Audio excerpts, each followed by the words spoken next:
That's where you were crawling through underground tunnels and disarming booby Yeah, traps, placing C4 explosives. Can you tell us about that? yeah. That was one of several underground adventures in Vietnam. But yeah, we go underground. It was interesting. Um, you know, because the wildlife that's in these tunnels and stuff like that, you don't, especially these ones that are actually occupied, that they're used as underground storage areas. Um, it was full of cave crickets. It was centipedes, uh, venomous centipedes, scorpions. Uh, were all and spiders. They were all underground. It Uh, sounds like a real treat so crawling you, around through there.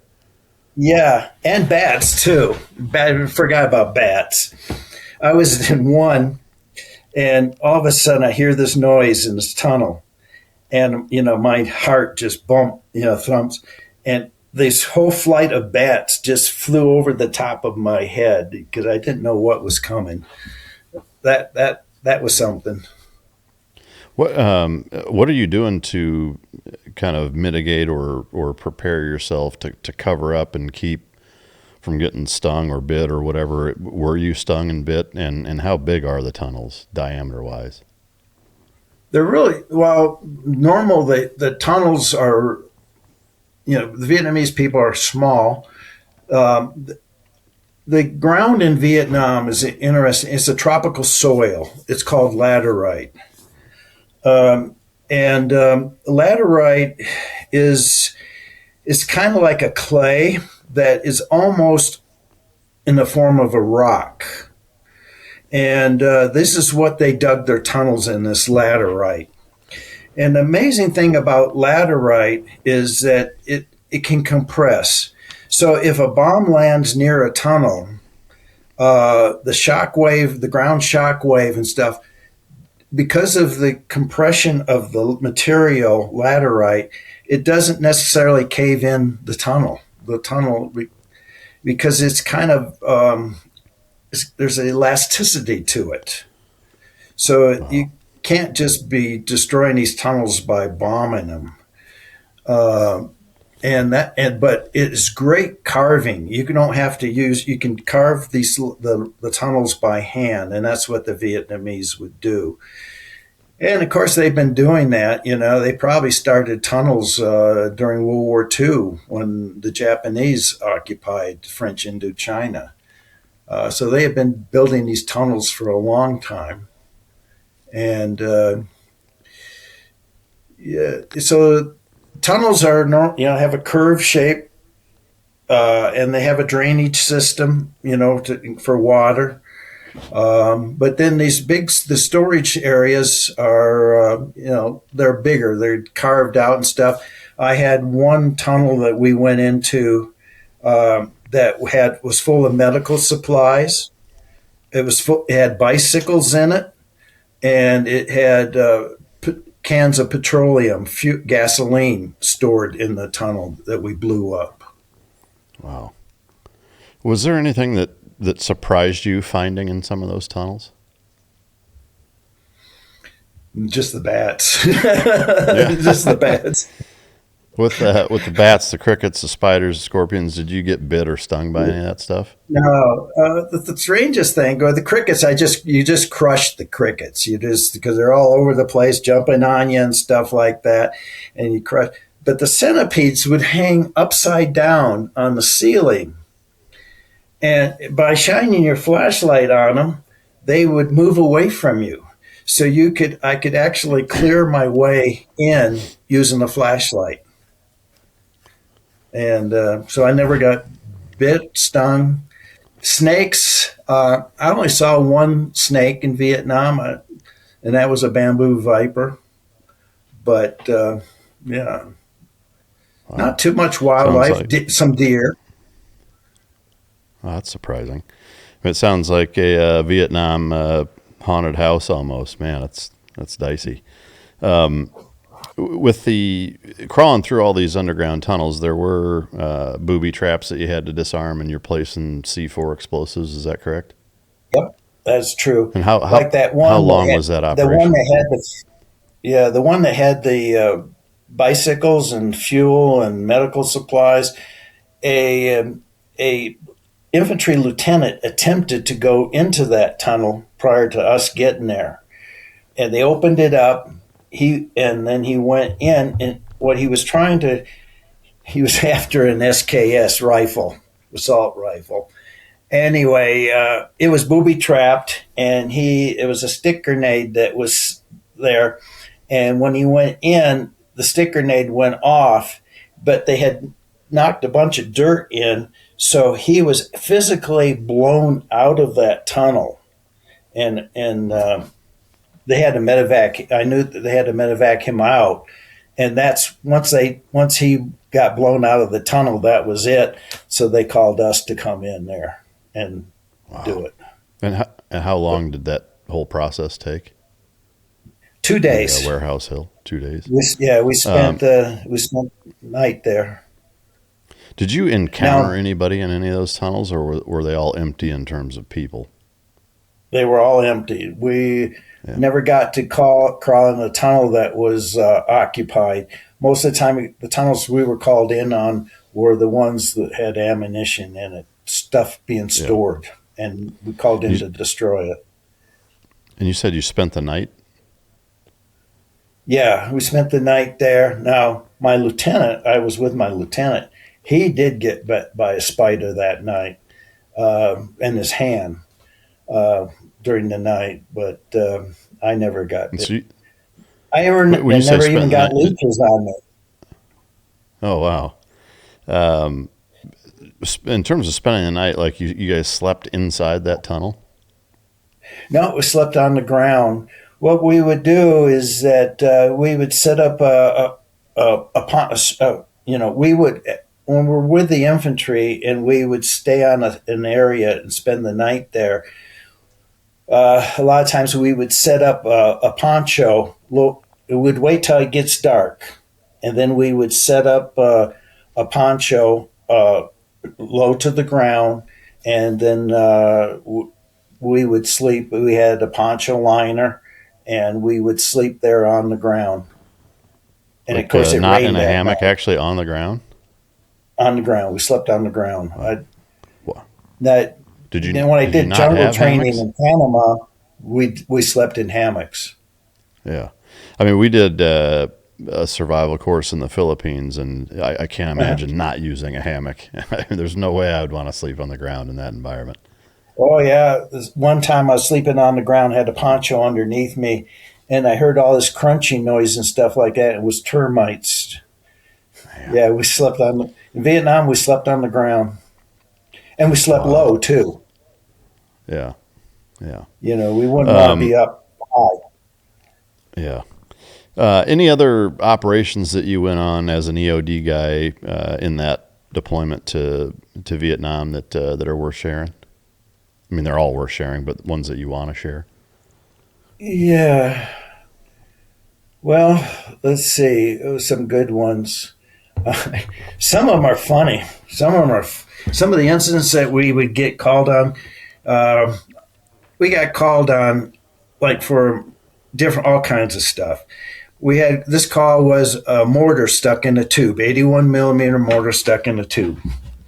So we fly out there and we go outside of the fire support base, and there is this 81 millimeter mortar tube laying on the ground with a big plug of dirt in the muzzle of the mortar tube, and we're like, "What happened here?" And what happened is that the mortar got stuck in a tube. So in Vietnam, they have this tropical coating on the mortar tubes. It's kind of a waxy coating as a preservative for the rain and stuff. And of course, mortarmen would get this wax stuff on their hands, and then they'd be handling these mortars. And eventually, the mortar tube would get fouled, and the mortar would get stuck in the tube. So what they did, trying to get the mortar out, is of course the pin is pulled. Now this is an 81 millimeter with a M524 fuse in it, and an M524 fuses back in Vietnam were pretty dangerous. You would, if you pulled the safety pin out of the mortar fuse, sometimes the mortar will arm and you won't be able to put the safety pin. So these 524 fuses were really bad, caused a lot of accidents too. And so what they did was they took that mortar tube, took a rope, threw it over a tree, and they pulled it up. And then they let the rope go so the mortar to drop into the ground, and they were hoping to shake the mortar out of the tube. But instead, it hit into the dirt, and it was all plugged up. So we had to Yeah. clean the dirt out, and we had to get in there, and we finally got extracted the mortar out of the tube. But we told them that the next time you do that, we're just going to blow the tube up. You know, Yeah. another Yeah. time, another time on the fire support base that on the Green Line, this soldier there in a bunker on the perimeter decided that he would take M79 40 millimeter grenade launcher. He decided it'd be interesting if you took one of those slap flares and put it in the tube of the M79, and then put an HE 40 millimeter round in it. That if you fired it, when he fired it, the 40 millimeter would also function the flare, and they both would go out. But that's not what happened. When he fired it, the flare did go out, but the kick from the flare caused the 81, the 40 millimeter HE round to stick in the barrel. So again, we go out there and we used a broomstick to push that out. But you get some of these calls or somebody might be a 40 millimeter that they accidentally discharged inside of a bunker. Then we'd have to take care of the 40 millimeter. Uh, it's there was a lot of stuff, trying to think You of start to anything. see where warning labels come from. Yeah. People they get bored Yeah. and stuff like that. We had to investigate a lot of accidents that involved explosives. Guy was rigging up some claymores, and I guess what he dropped a roll of detonating cord. It landed on an exposed blasting cap for the claymore, and it detonated. And I remember having to, one incident when I first got to Vietnam was there outside of Phuc Vinh.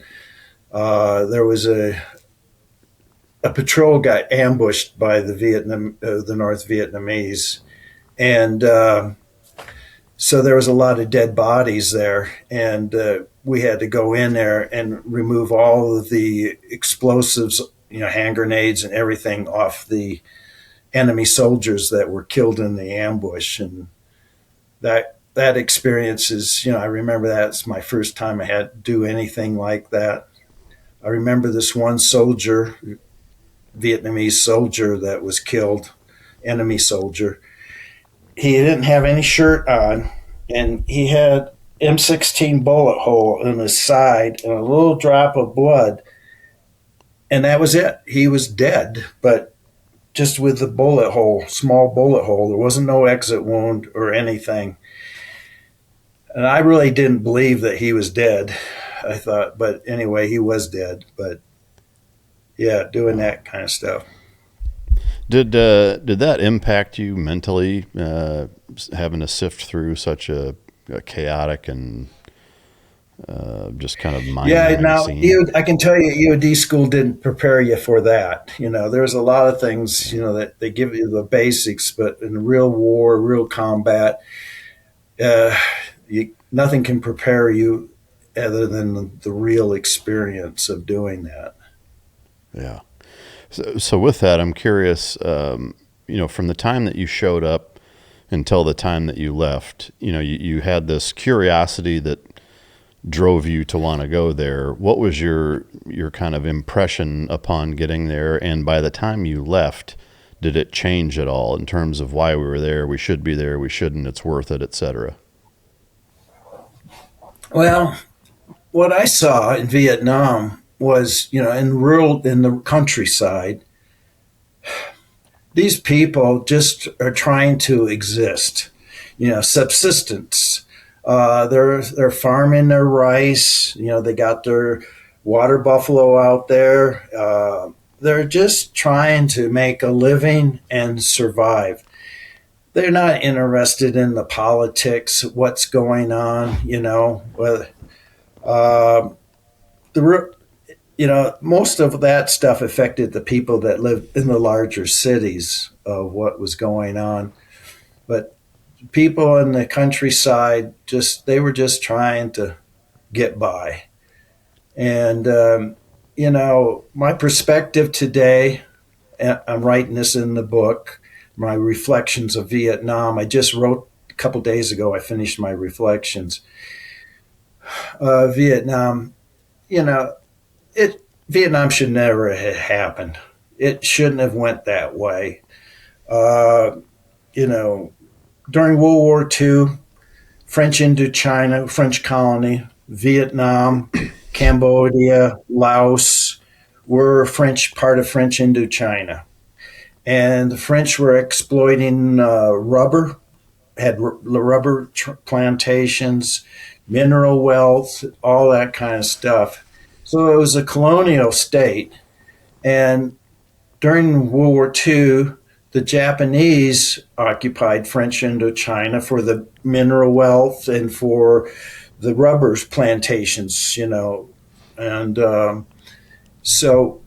we sent in advisors. We sent in advisors from the OSS and the British SOE, went into Vietnam. In Vietnam, the people already formed an insurgency called the Viet Minh to fight the Japanese. And so we sent advisors in, and Ho Chi Minh actually worked for the U.S. OSS. I think he had a code name Lucas or something like that.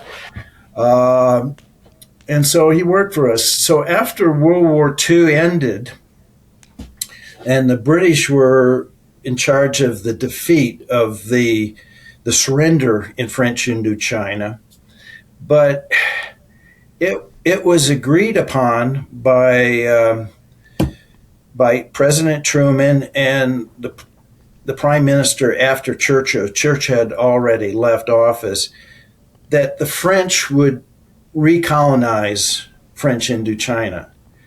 The Viet Minh wanted their independence. Yes, they had. They were leaning towards the communist ideology. But I firmly believe if we supported their independence, both Britain and United States, and helped them rebuild Vietnam back up, and for their independence, things would have been different and to allow the French to recolonize. So once the French reinstituted to govern French Indochina, the Viet Minh then fought the French, and they were defeated the French at Dien Bien Phu. And then we came in because of against the communists, the domino effect, and we were all the McCarthy era. Everything, and stuff like that. But anyway, then of course when we pulled out of Vietnam, we pulled out lock, stock, and barrel when we finally withdrew combat troops in 1973. We had troops, it fell in 75, but we stopped funding the South Vietnamese government. We pulled out, and their defeat was going to happen. They were going to, the North Vietnamese had a lot better army than the South Vietnamese, led by a lot better generals. Uh, so So that's what your happened. perspective It was on, a or waste. your reflect. Sorry. It was a waste. Yeah. I I feel. mean, yeah, no, I can certainly appreciate your perspective. I've had a handful of Vietnam vets on the show in the last several years, and it's interesting hearing that perspective. Years later, I am curious. Two things. Number one, do you think that the way that we got involved and the why behind it is purely as it was kind of advertised in terms of the McCarthyism, anti-communism thing, or do you think that there was more to it than that most of the public isn't aware of? Like, why do you think we did it the way we did it? I do think it was fear, and it was that if Vietnam fell to communist ideology, that they would then spread that throughout Southeast Asia. I think there was a fear of the Cold War and the ideology. Uh, So I think that was a driving factor, and I don't know. I came in my book. I said that this is what I wrote too in my reflections. Before we go into a country to put boots on the ground and to occupy that country for a period of time, we need to establish several things. One of the things is that we need to do right from the beginning, what are our goals and objectives? What is going to be our end state? What are we trying to achieve? And so once you uh, identify your goals and objective, then identify a timeline to achieve those goals and objectives. Vietnam kept dragging on. The American, the losses became high. 58,000 plus Americans died. So you develop a timeline to those goals. The other thing is what you got to watch out for is mission creep. Vietnam was full of mission creep, and where things just are getting stagnant and maybe new goals are established and focus is changing. So you got to avoid mission creep, and then you've got to um, look at an exit plan. How do you plan on exiting from this? And then the last thing you got to do is have a nation building plan. You need all of these things before you send troops on the ground, whether it be in Afghanistan, Iraq. You need to have all these plans. We don't our plans are not that in depth to, what's the end state? What do we have a nation building plan? Uh, we did during World War II. We had in World War II, we had the Marshall Plan in Europe to prevent what happened from World War One. And so we rebuilt the European nations. We rebuilt Germany. In Japan, we had MacArthur. MacArthur's plan for Japan, you know, I would say it was a masterpiece. He didn't get rid of the emperor. He kept the what structure that they had in Japan in place, and so today we buy cars from Germany and we buy cars from Japan, and these are things that I strongly feel, and I wrote that in my reflections just a couple days ago. Yeah. I really appreciate you saying that, and I'm curious, or I guess I would add, I also think being able to check the box that says, should we not put boots on the ground, that there's a definitive and existential threat to the American way of life by not doing so. I think that box has to be checked in addition to everything you mentioned. Yeah, and of course, counterterrorism, and my belief in counterterrorism is actually a war that is should be fought in the shadows. And American people don't hear about the war unless maybe there's a major kill or capture.